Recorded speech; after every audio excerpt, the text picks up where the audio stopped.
Good evening, everyone. I didn't get to go to the grocery store today.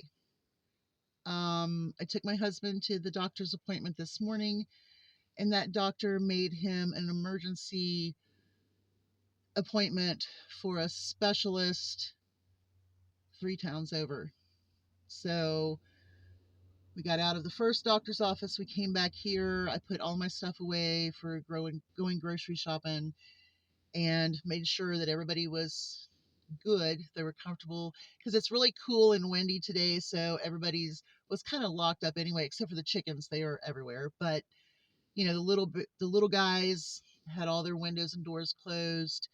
Um, Lily was kept in the barn today because I'm not going to put her out there when I'm not here. Plus, she didn't take her meds this morning and she just refused them again. So I got to figure something else. But anyway, I want to talk about how rough it's going to be getting around here. He's talking to his mom right now, so now I feel like it's appropriate for me to do the video. Okay, so we went to the first doctor, and she said she thought she knew what it was, but she wanted him to go to this specialist. So she's taken all kinds of samples and all kinds of things from him. We stopped and got his prescription, and then we went on to the second doctor, the specialist. They did all kinds of tests on him. I mean, I thought they'd lost him at one point because I always go in with him, and if he needs, like, I fill out his paperwork and stuff for him. I've always done that for 30 years. That's what I've done. The second doctor didn't need me because the other doctor had sent all of the paperwork to where they could transcribe it, whatever, whatever, whatever. And so once we got him in, I told the girls in the back, I was like, just tell him I went on to Long John Silver's or something. And I said, I'll be out in the car. So I was out in the car and I sat around. I played some Scrabble. And then I walked over to a florist and looked around. I'm trying to find a really good hanger for my spider plant. And I thought, well, that'd be a nice little boutique kind of thing. And they don't have them. But anyway, my husband finally comes out. His pupils are all dilated. This is what's been going on, is he's been having problems with one of his eyes. The eyesight has been, I mean, he has hardly any eyesight in it whatsoever. It feels like there's a pressure on it. And I knew it was bothering him, and I kept saying, are you sure you don't need to go to the doctor? And then he finally got all of his stuff together and made his appointment. Um, and I made him do it because it was something he needed. He's a big boy. He can do that. But for 30 years, I've been doing his paperwork. But anyway, he's had a stroke in his eye. And from what I gather, it is a collapse and restriction of one of the arteries in the eye. And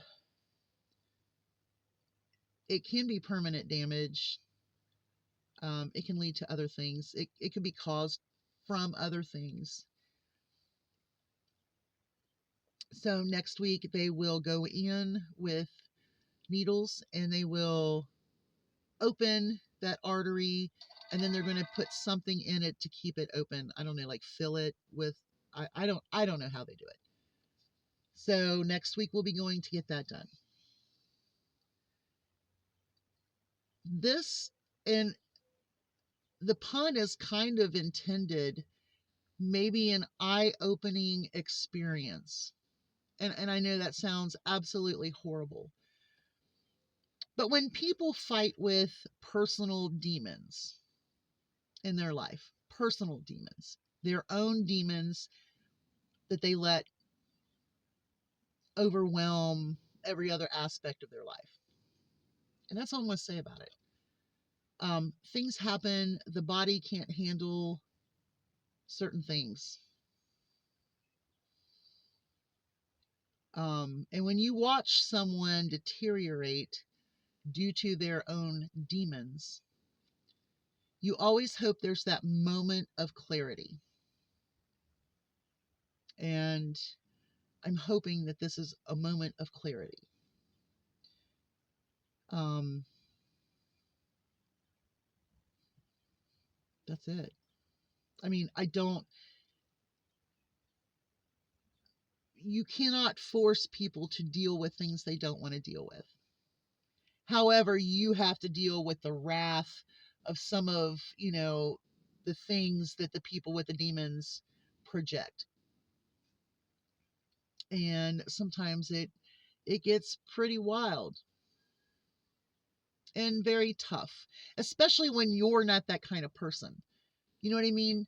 Um, and that person is not what they're portraying at the time that they're projecting with their demonous, venomous behavior.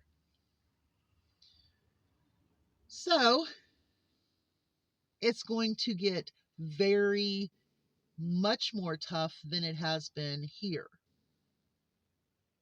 But this might be a rock bottom that he has to deal with.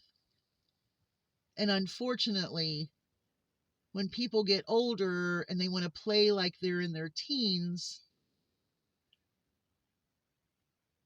it doesn't jive, because the body's like, hey, we should have already done this, been over with it, we're good, but you're going to throw us into something that we've never been into because now we're geriatric.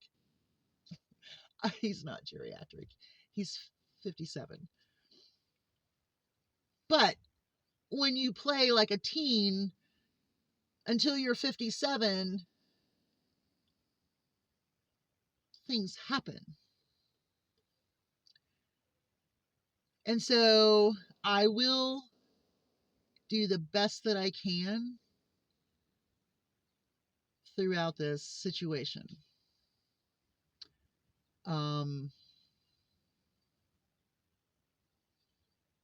That's all. I'm going to try to go to the grocery store tomorrow. I have some stuff I need to pick up. I definitely want to get that water. And then Friday, I definitely want to go and get ground beef at Kroger. I have some in the freezers, and I should be using that, but I really want to just kind of be the last big grocery haul for a while this week, Wednesday and Friday combined. Next Wednesday will be just the scant whatever's there that we really, really super need, and Friday at Kroger will be the same way. But this week, I'm going to be stocking up. Like I said, it's probably the last week of the buy 5 or more, save $1, and there are some great items on there. I need to start looking for more canned meats right now. This winter we had some canned meat nights, and it was just kind of a fun thing. What do we have? So we did like the Spam, and I had some other canned meats that we would just fry up or put into something. So that's what I really need to focus on. That's what's going on. Yay. I'm still going to be doing videos. I will still be giving my opinion or give information that I find out that I think is important. But it's going to be a really rough time here on this little homestead, because I know that the time for Lily to be put down is soon. So here we go. But today, she's refusing her meds, and if she's going to refuse anything that's going to help her, then what do you do? It's just it's a dark day. It didn't start out dark, I promise. But it is a dark day here. And I've got Solomon running. I need to go out and feed him, get him back in. It's about time. Start closing down shop for the night. The garden looks great. I am so proud of that little garden. Oh, I've waited 2 years to get it up there. Chickens. Y'all have a great day. Hugs from a distance. Little symptoms like that, keep an eye on. If someone you know who plays hard in their life and something like that happens, watch it for them. Because I could have been more vigilant about the situation, but it's hard to tell exactly what's going on sometimes. All right, that's it. Y'all have a great night. Hugs from a distance. I'll see you tomorrow. I promise. Bye, y'all.